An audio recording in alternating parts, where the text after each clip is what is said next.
Gavin from Associated Federal Credit Union, one of our partners, and I want to introduce you to Sheriff Roundtree. Sheriff Roundtree, it's a pleasure. Thank y'all for coming today. Let me give you just a little background on how we actually got here. As you know, in the tough budgetary cycle, we're always looking for a fund for, especially for the sheriff office, that we can get the most advanced equipment that we can for the reduction of crime and also, again, to support some of the activities that we do here in Richmond County. What's rare about this particular opportunity is when a partner comes to our agency and says, hey, we want to donate money to the sheriff's office to help make this city a safer place. No strings attached, just out the blue, unsolicited, come up and say, we want to partner with the sheriff's office to make this a better and a safer community.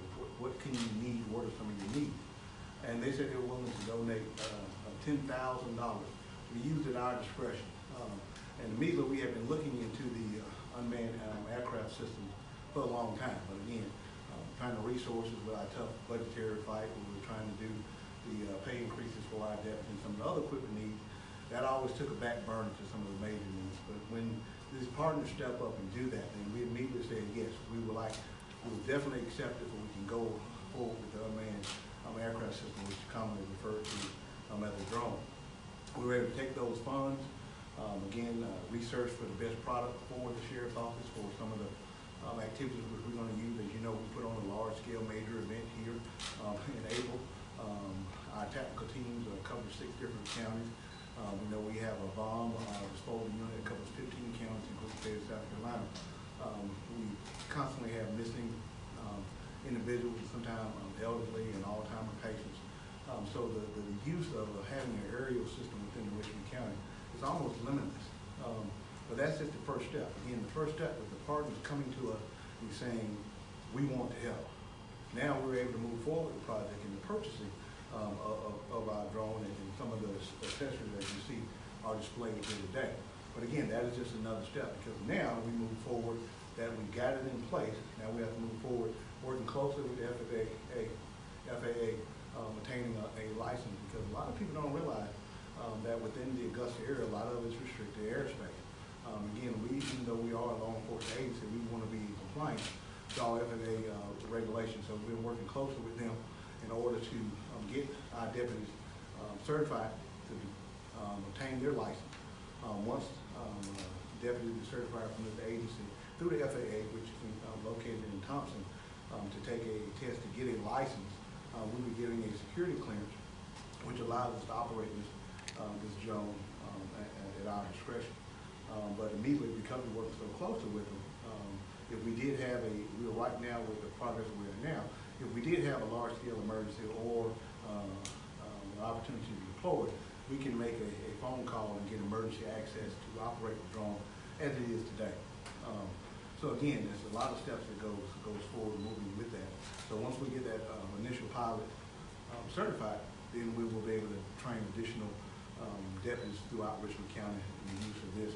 And hopefully this fleet, just like any other tool that we have, will start to grow. I hope this is one of many that we'll be able to deploy throughout the county, because as you know, again, we have a large major scale event, the introduction of cyber within our county, where we have a population of 200,000, which swells to about 300,000, 350,000 during the day for the work and leisure that's going on in the growth of Augusta. So hopefully this is the first of a fleet of these type of units, again, to be deployed to help Richmond County become safer and to reduce crime within our area. But again, it comes from the partnership. So that's what's so exciting about it, not the fact that the initial fact that they donated the initial $10,000, but that they reached out to us and say, what do you need, because we want to help. And that says a lot about Richmond County. That says a lot about the citizens of Central Massachusetts, citizens of Richmond County, about the partnerships that we're forming. And that's why we have these on display today. So again, for their partnership, we do want to present you with a small token. It's not $10,000 worth of but we do want to present Associated Federal Credit Union with our accommodation award from the Sheriff's Office, again, for being a great community partner. Thank you. and some of our goodies here. I'm gonna let y'all distribute. Oh, yay, thank you. Like I said, it's not $10,000 worth, but it does represent some of the items the Richmond County Sheriff's Office and our symbol and our logo. And hopefully this is an ongoing partnership, and we encourage other members of the community that they can follow suit. Because again, we're all in this together. So we do want to thank y'all. So if y'all want to say any words, feel free. Thank you so much. On behalf of Associated Credit Union and the Associated Credit Union Foundation, we would like to say how honored we are to be a partner with Richmond County Sheriff's Department and be able to provide this equipment for the Sheriff's Department, the Sheriff's Department officials and officers. We appreciate all you do to serve and protect our community, and we're proud to be a part of this. Thank you very much. Thank you. And the citizens of Richmond County, thank you also. Thank you. Anybody have any questions about the system that we can briefly answer for you? Yes. Will we be able to get a one-on-one with you Yes. after? Okay. And then is there any way to kind of break down maybe what each, or like what some of these other accessories do? Yeah, absolutely. Lieutenant Redmond is going to be our initial drone pilot, and he'll be able to give you the. How about just give him a brief of what we got here? I'll start off with, you know, the biggest thing is the centerpiece, which is the drone itself. You're going to move the mic over here. Look, I don't move the mic right now. I'm sorry. I'm going to be able to hear you. Thank you.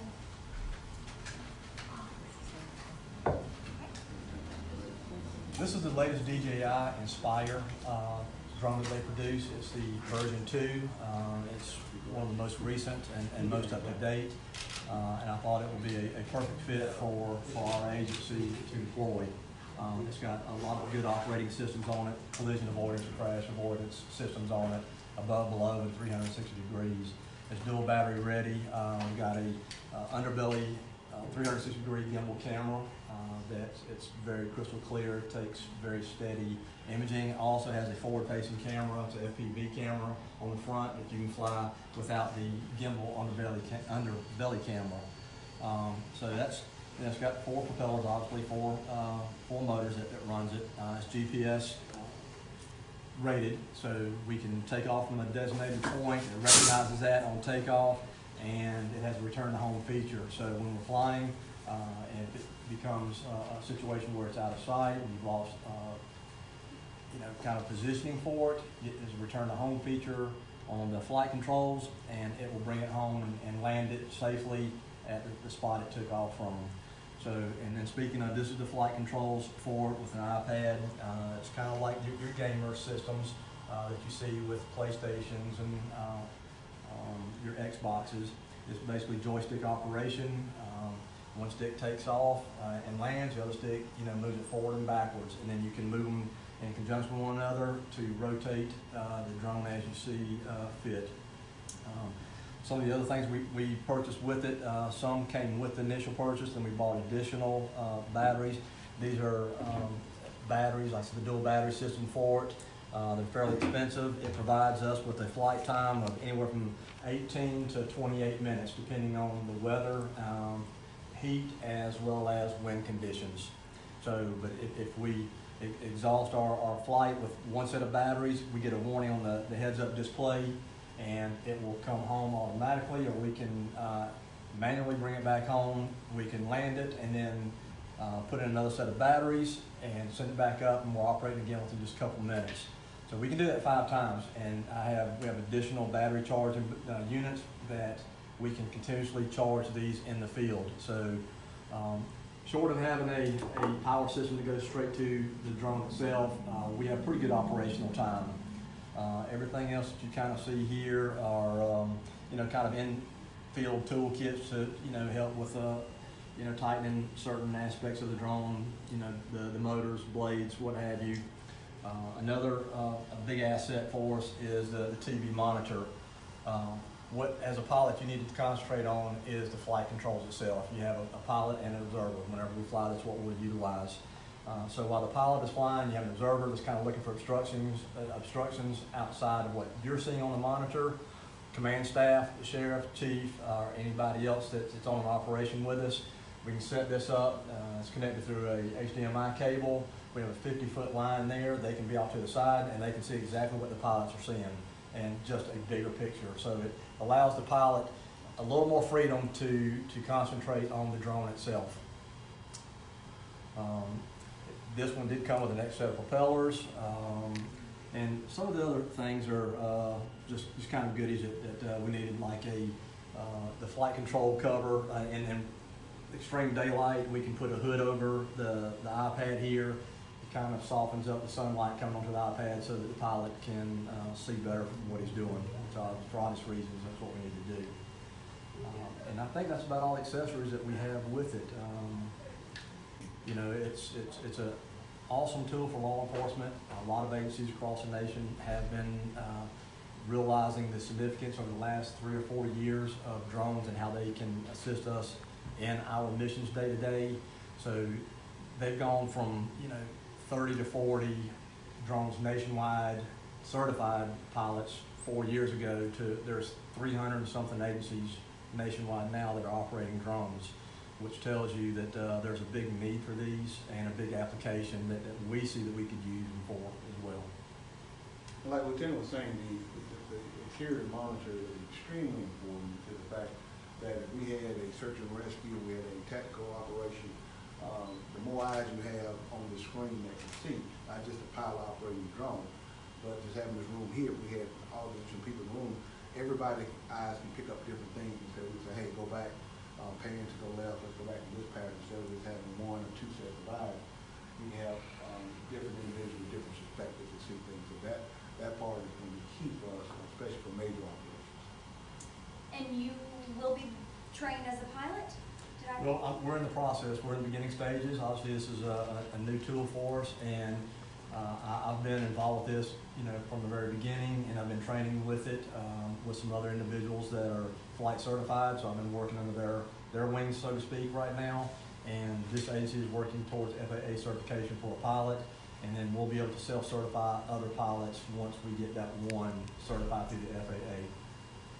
Then I'll be Can you talk a little bit about what exactly the drone is going to be used for, and what type of crime are you going to look for? And it doesn't always have to be a crime.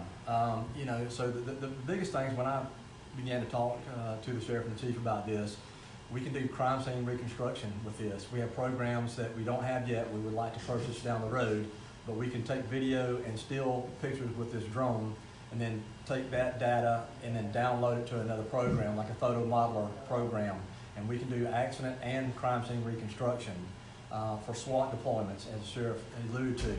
Before we send a man into any unknown environment, we can potentially send the drone up, let it take a look from a distance if you have to, and let the SWAT commander and other team members know. And they may see hazards that I wouldn't see. So this TV would be invaluable, so they can look here and see as we fly an area, see what all our obstacles are, what our hurdles are going to be, what dangers there might be before we actually send a man in that could potentially get hurt or killed.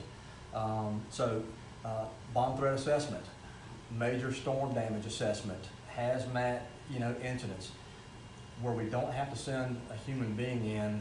We could potentially put this in the air and let it do the work for somebody else. This will be the eyes for law enforcement, and we can make very educated decisions and be calculated with our actions based on what this drone is telling us. Any other general questions? Like I said, we'll be able to answer them. Not like I said again, feel free to take a look. Be careful of the cord here. Lieutenant told me if the cord is pulled over, it's game over. So let's be careful of the cord. But definitely going to. So again, thank y'all so very much. Could we have a picture on it? Absolutely, absolutely.